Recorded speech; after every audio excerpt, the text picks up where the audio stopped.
Hello everybody, and welcome back to the Little King story playthrough. Well, that's that. It's the following day, and we sit on a slightly grander throne in a slightly grander palace. But, there are these 6 other so-called kings, and we've got to head off to the Sunflower Plains to start taking them down. Back here, we've got a nice little, treasure store, and we've got, I think that's Liam's room there. As you can see, the palace has gotten quite a lot bigger. We've got an armoury as well. And over here we have Verd's office, or Verd's office, however you want to pronounce her name. So, it's looking grand, and we've also got this little house over here, which is the princess's quarters, really. So, Princess Apricot is going to sit here and just continually have tea, and be a stereotype the entire time that she's here. So you can talk with her a lot, and if you speak to her enough, you can get her to kiss you, because, you know, it wouldn't be a game like this if it didn't allow you to have a little bit of fun with your love interests. So, yes, Princess Apricot is your very typical princess, and to be fair, of all of them, she's probably my favourite, I think, because in the grand scheme of things, I prefer monogamy, like one true love and all that jazz. And also, I'm very fond of believing in love at first sight. So, yeah. Now, apparently, according to the official website for Little King Story, her profile is the first of... Well, I can't really say the first bit because it's a massive spoiler. But very cute, very sweet, and very behind the times. She has spent the last 100 years imprisoned in a vase by the Oni King. A big fan of travel and culture, she is far more intelligent than she appears. So, that's just adorable. Obviously, name is after the fruit, apricot. But apparently that she's technically named after the mixed drink, apricot fizz, in the Japanese version, which has the defining features of an apricot and carbonated water. Also, her name is probably a slight homage to Nintendo's Princess Peach, because obviously, princess and then fruit. Apparently, in the Spanish version's instruction manual, they actually incorrectly wrote Princesa Malasaton's name, which is Princess Apricot in the game, as Princess Cerecita. Something that should sound somewhat familiar for anybody who's watched a Bayonetta playthrough of mine, because Cerecita is small cherry, whereas Malasaton is a peach. So, literally in Spanish, they went with Princess Peach.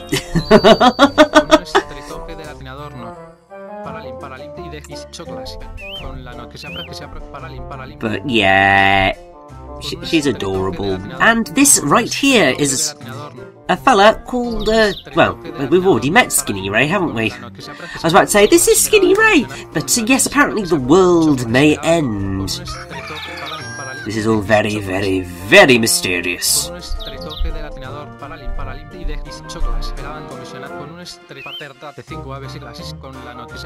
So, it's at this point that you should start to realise, more so than you probably did before, that there is a very dark undercurrent through Little King's story. And, I mean, obviously the fact that we are having a festival to celebrate the death of a king, just a bit morbid, but also the fact that the world may come to an end, and that is being mentioned, and obviously then you've also got all the mentions of God, and all the death, and world domination, and it is just something that I find so fascinating. So much so that I will be returning to it time and time and time and time and time again. It's just... I guess because this isn't the visual style of a game that you would expect to have this sort of narrative at all, but it really does work. And also, I should point out that at the time of recording this commentary, which is day before it actually goes up. Which is insane. I've never been this late, or at least I haven't been this late with a video in a long time, but life gets in the way and all that jazz. But the PC port of Little King Story has been released. Unfortunately, it is apparently quite shoddy. Which unfortunately doesn't quite surprise me, because, well, that's what tends to happen. You get ports made of games and people don't put in the full effort into making it as good as it can be, and you end up with a bit of a mess. I mean, half the problem is that Little King Story is very much meant to be played with the Wiimote and the nunchuck, because your nunchuck obviously controls all your movement, and it's a very fluid movement with the joystick.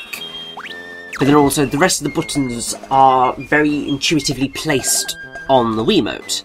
So obviously calling your soldiers, disbanding them, etc, etc, etc. You're not doing that much faffing about. Everything is nice and neatly in line with where you want to be.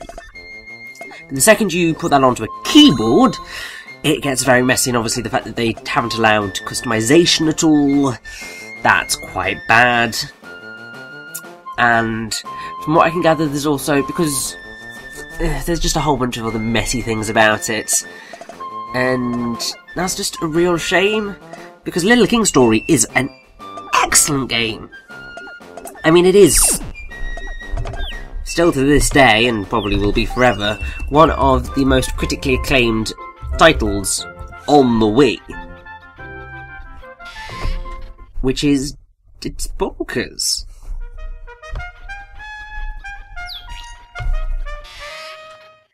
I mean, it received, I don't know whether I have, I think I might have already gone over most of this. But yeah, it's got a 87, a score of 87 on Metacritic, and a score of 8.8 from the users, so that's pretty consistent. 48 reviews were positive, only 2 were mixed for the critics, which is just insane. And it got number 7 on the best Wii game of 2009 for Metacritic. And if I just pop on to the all-time high scores, I should be able to point out exactly where it turns up. I hope.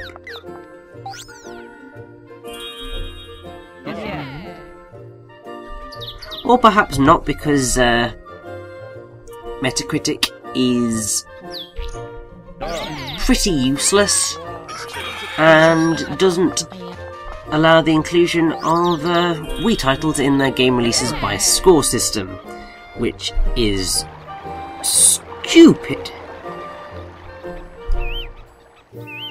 Like, you would have thought that that would have been sort of, because the Wii's still got games, people still want to find them. But, oh well, it can't be helped. But either way, it did very well on the Wii, and it is a cult title that I think if you go to most people, they will say, if you ever find someone who likes Little King Story, they will most certainly tell you, oh my god, I love it. Or at least I would hope that they do, because really they should be. But it is very rare to find someone who has actually played Little King Story, because, I mean, it didn't sell very well, and obviously you've got that very mismatched audience. It's a game that looks like it should be played by younger kids, but it's still rated, I think it was rated at 12 actually. So, oh yeah, 12 or rated T for teen. So, it's rated for an older audience, but it looks like a kiddier game. That already throws in quite a lot of issues, because we're in the day and age where at least we were certainly at the time, we're in a day and age where a lot of people, well, people still do, play games based on their visual styles. And you've got a large subset of gamers that refuse to play anything that looks kiddie. They want something mature and serious.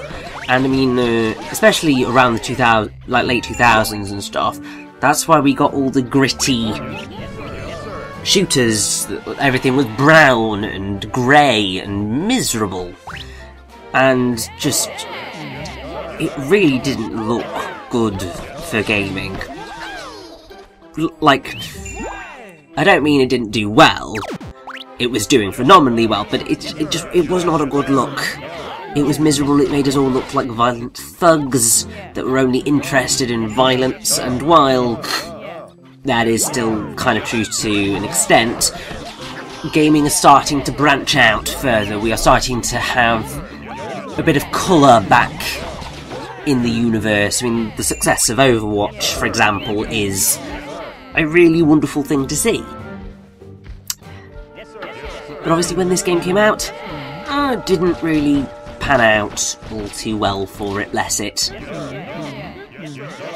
So while unfortunately the PC port is apparently awful, if you can find the Wii version, damn well play it because it's excellent. If not, maybe settle for the PC version or just wait until people have modded it a bit and made it as good as it can possibly be.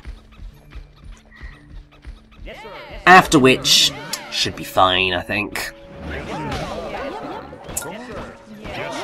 But, after that festival and stuff, essentially, we've got quite a bit of work to do before we are capable of taking down the next kingdoms.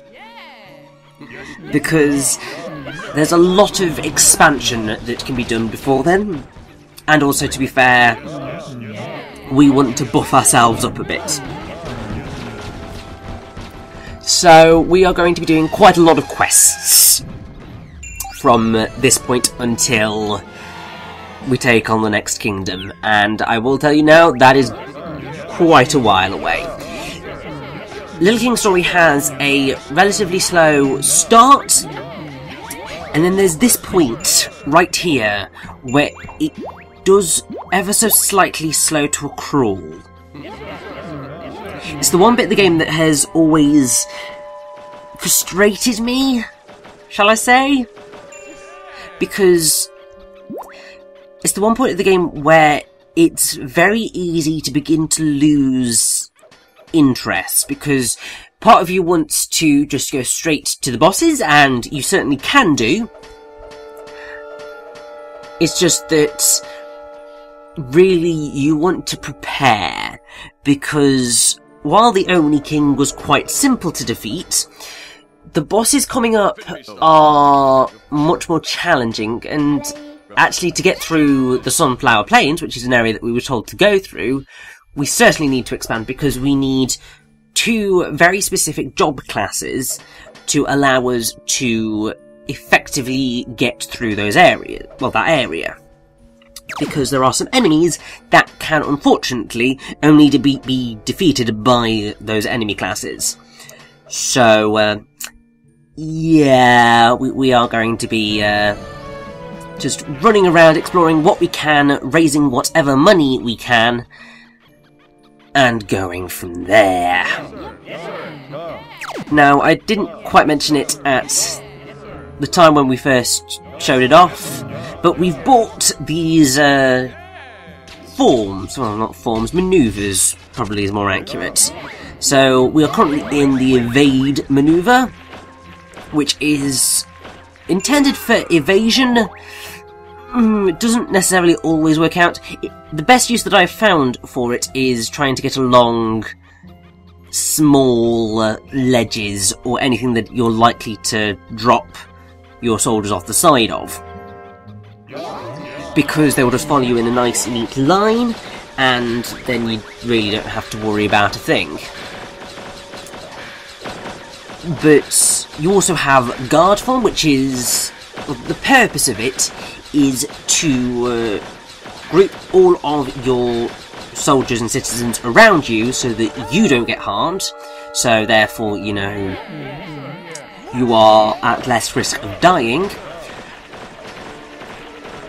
But, I mean, also, because it clumps all of your citizens together, it means that in certain situations, it means you're less likely to get hit, because it's easier to move everyone around and avoid fire. This isn't always the case. There are only a few situations where I would definitely say, yes, you're going to be better off using guard form to dodge, but I will point out those instances, don't you worry.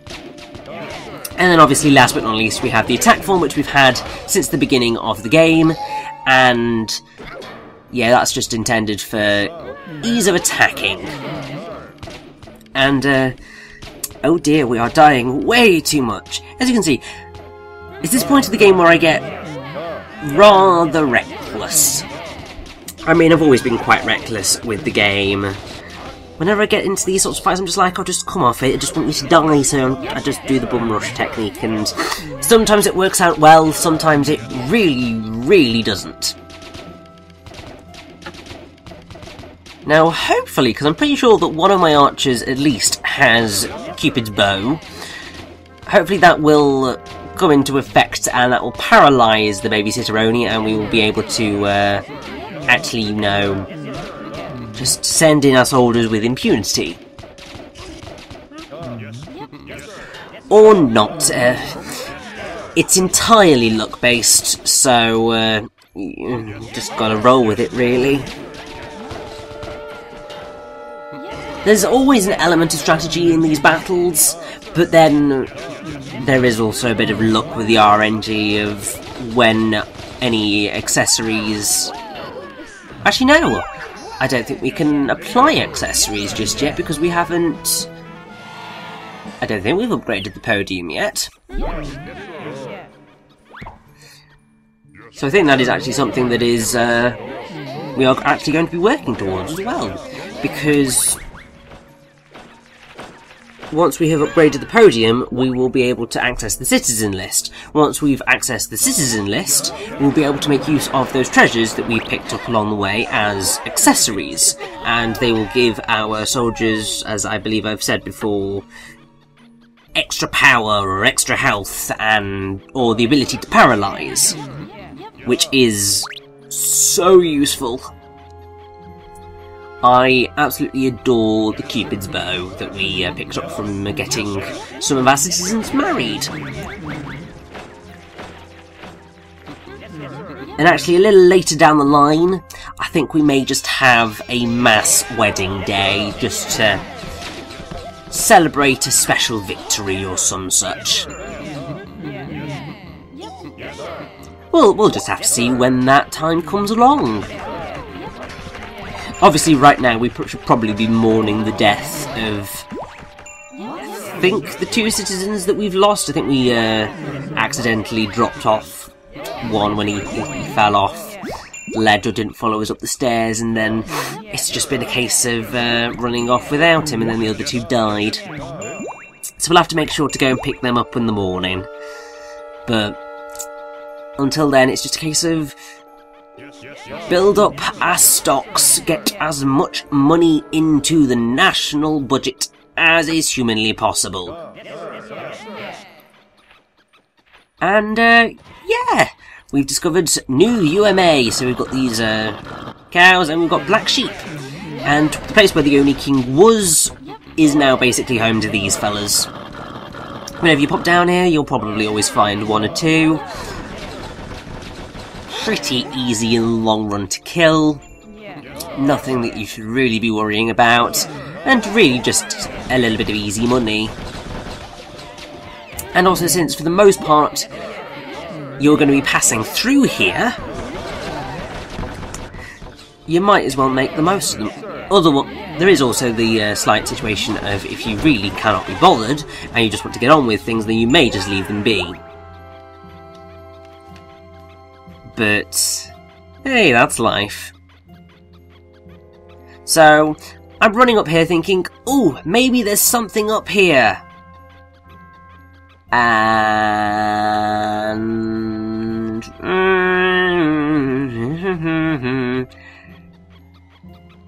nope. Absolutely nothing. So that was a bit of a waste of time. But oh well. Now, those two things are very important quests that we will be dealing with. Don't you worry. But right now, I don't think we're necessarily quite ready. So I believe that what we're going to do is just return to our castle, cash in everything that we've picked up, and see what we can afford.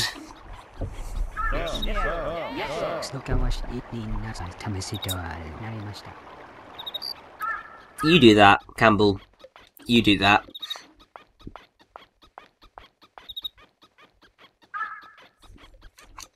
Oh joy, I'm looking around for the hole once again. As I believe I might have said earlier on in the playthrough, either I think when we were first looking for that hole, I believe it actually might turn up inside the castle, inside the church. It's something that we'll certainly have to investigate in my next recording session, which, as it happens, is probably going to be taking place almost directly after my commentary session is over, because got to get ahead somewhere, eh?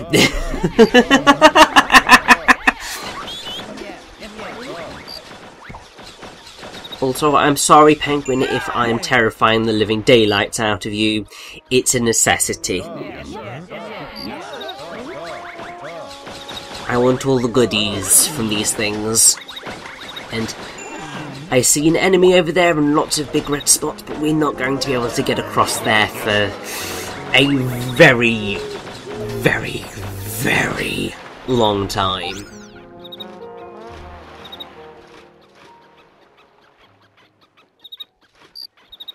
That was a lovely little bit of jazz right there.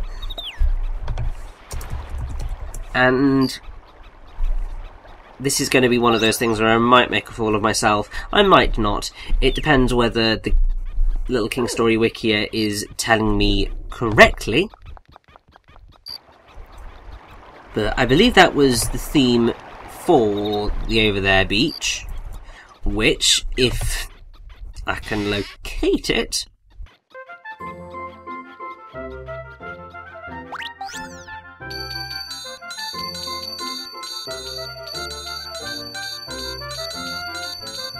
which right now I unfortunately cannot seem to, which is incredibly infuriating. Oh well. I was going to say what I think the theme is, but I can't spot the song for the beach. Yeah, it's not present on here. Just like, no!